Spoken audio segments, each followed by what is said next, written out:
Сиздер Машина Кейдж каналын көрүп жатасыздар. YouTube'дагы жалпы биздин көрүүчүлөргө ассаламу алейкум. Ош шаарында күн аябай ысык, 35 градустай болуп жатат. Жапалак унаа базарындабыз. Бүгүн 29 август 2021 жыл. Апта күнгө жекшемби. Азыр сиздерге тартуулай турган, көптөн бери сиздер деле күтүп атсаңыздар керек, чыдамсыздык менен деген арзан темадагы унааларды камтыйт. Көбүнесе ушул 200 миң сомдон бир аз нарак берагындагы бааларды да көрсөтүп кетемен. Биз менен чогуу бирге үзбөстөн видеобузду көрүңүздөр. Могу жерде Honda Odyssey 1 турат. 1999, объему 230 миң сом деп маалымат кагазында жазылып турат. Салам алейкум, кандайсыз, жакшысызбы? Сизден беле? Канча багылыштыбы? Канчага чейин көтөрүштү? 180-190 миңге чейин көтөрүптүр. Кичине 5-10 миң кошсо бере бересиңер, а? Андан. Жакшы. Мотор коробка жакшыбы? Жакшы. Болуптур, ийгилик. Жакшы сатып алыңыздар. 190 Мерста сурагандар көп эле. Могу жерде диска баллондору өзгөчөлөнүп турат. Мындай төртөө тең жайкы экен, протекторлору жакшы. 1987, кыймылдаткычтын көлөмү 2 куб. Бензинби? 150 миң сом. Эйсин байланыш номери 723-19-92. Алмашуу жолдору бар деп жазып коюптур. Кандай унааларга? Сүйлөшүү жол менен көрө беребиз деп атат. Аки салону таза дейт. Пульт бар окшойт, центр замок менен. Жок, электр калаш керек. Бирок бар окшойт, каратса болот экен. Электрик жактан каратып койсо иштеп калат деп атат. Opel Vectra 1999, объему 1.8, коробка автомат. Комплектация так 1000 деп койгон экен. Лифтбек экен. 150 миң сом баасы. Hyundai Atos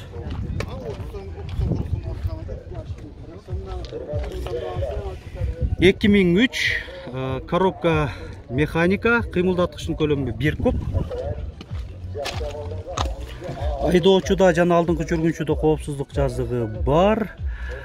Так, кондиционер жок экен, алдыңкы айнектери электро көтөргүчтүү. Гидравлика бар,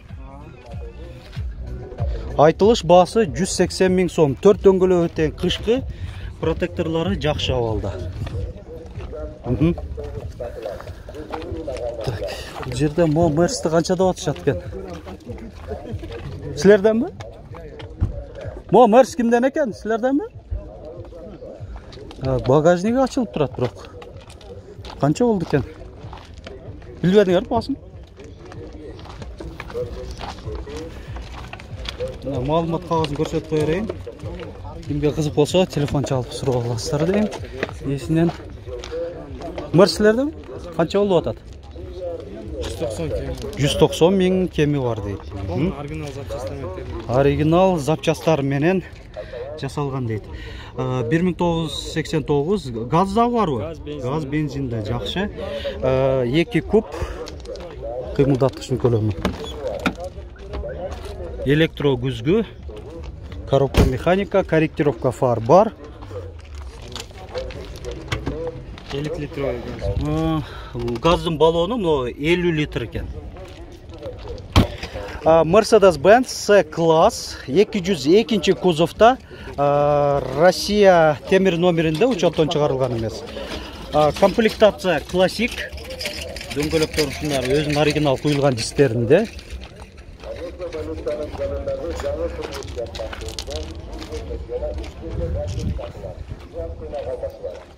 Люк.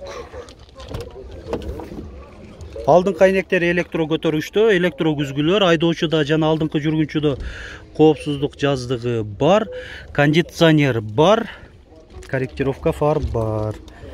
Жакшы. 1996, кыймылдаткычтын көлөмү 2.2, коробка автомат. Эми азыр боло турган баасын эле айтып коелу деп атабыз. 180 миң сом. Volkswagen Passat Universal B3 1993, кыймылдаткычтын көлөмү 1.8, коробка механика. 160 миң сом. Мерсти канча деп атасыңар? 250 миң бе? 50-сі да барбы? Боло турганы канча болуп калат? Колго тиери. Кардар чыгып калышы мүмкүн биздин каналдан. 200-гө болобу? Болот, Нак эсептеп келип берсе, 198, 200 болот да анда,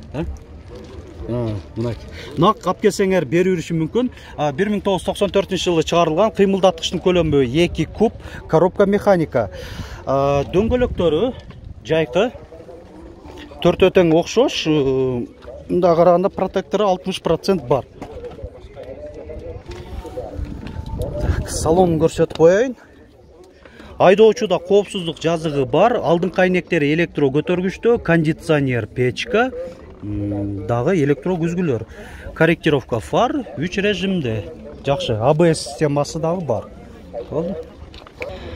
Volkswagen Golf 4.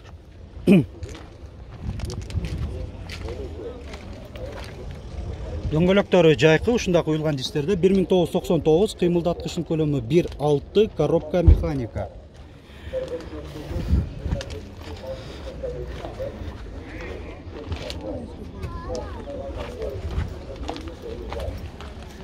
Айдоочуда жана алдыңкы жүргүнчүдө коопсуздук жаздыгы бар.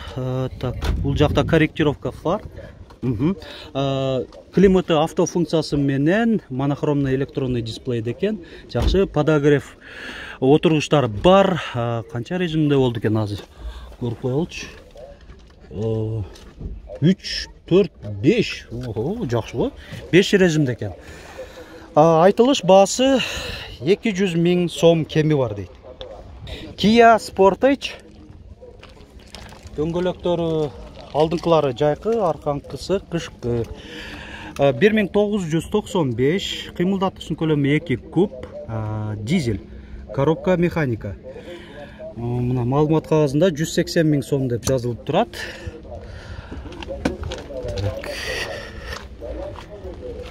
Арканкы жагынан көрүнүшү. Салонда бир көрсөтүп коелу. 4 айнектен электро көтөргүчтө. Кондиционер барбы? Бар экен. Раздаткада экөөнү кошо 4 выды, 2 выды кылганга бар экен. Бөлүп жакшы.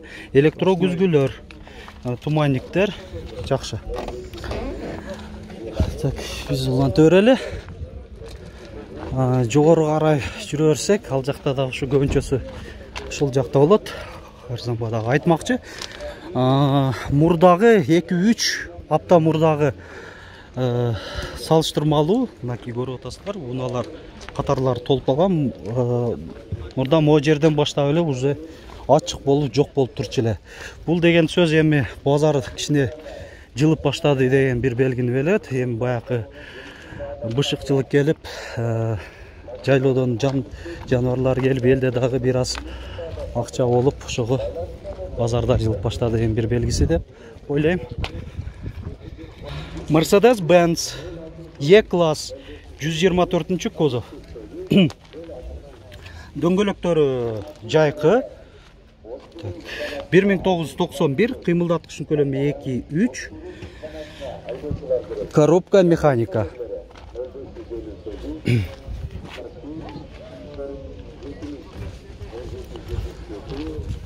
170 миң сом деп атат. 4 айнектен электро көтөргүчтө, электро күзгүлөр, кондиционер жок экен, арканкы орундуктардын подголовнигин баскыч аркылуу дагы автоматтык түрдө түшүрүп койсо болот. Жакшы. Неме, центр замок пульты менен окшойт, Жакшы. Болду. Люк дагы бар экен. Mercedes-Benz C-класс 202 кузовта, 1994, кыймылдаткычтын көлөмү 1.8. Коробка автомат. 4 айнектен электро көтөргүчтүү. Айдоочуда жана алдыңкы жүргүнчүдө коопсуздук жазыгы бар. Так, кондиционер жок экен, электро күзгүлөр. Так. Корректировка фар.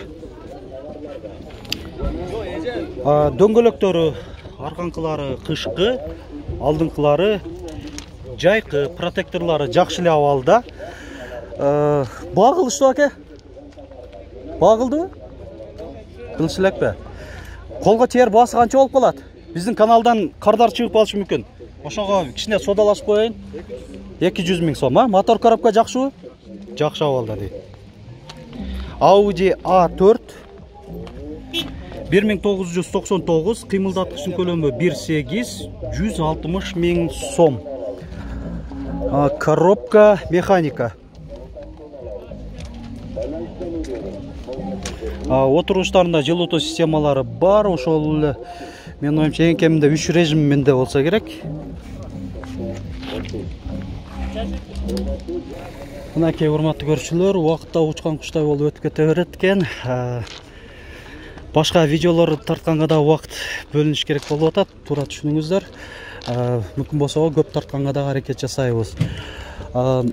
Бүгүнкү тартылган башка видеолорубузда көрүңүздөр. Ал жакта да кызыктуу жаңы маалыматтар болду. Жана эң негизгиси ошол биздин видеолорубузга лайк басып, комментарий жазып, өз ой сунуш пикириңиздерди калтырып, суроолоруңуздар бар болсо сөзсүз түрдө жазыңыздар. Мындай адекваттуу, реалдуу суроолор болсо сөзсүз түрдө жооп берген аракет жасайбыз.